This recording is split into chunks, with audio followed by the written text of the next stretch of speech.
Z rebalansom nameravajo iz proračuna izločiti nekaj naložb, za katere ne država, ne občina letos ne bi zmogli zagotoviti denarja, pravi župan. Mi smo imeli v planu tudi šolo v Žužemberku, da jo obnovimo stari del.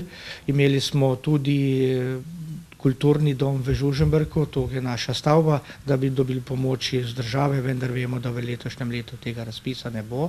Bo pa ostala investicija seveda v načrtu razvojnih programov. Prav tako je izpadel del sredstev za cesto skozi Dvor, dodaja, sicer pa še vedno upajo na državne razpise za naslednje naložbe.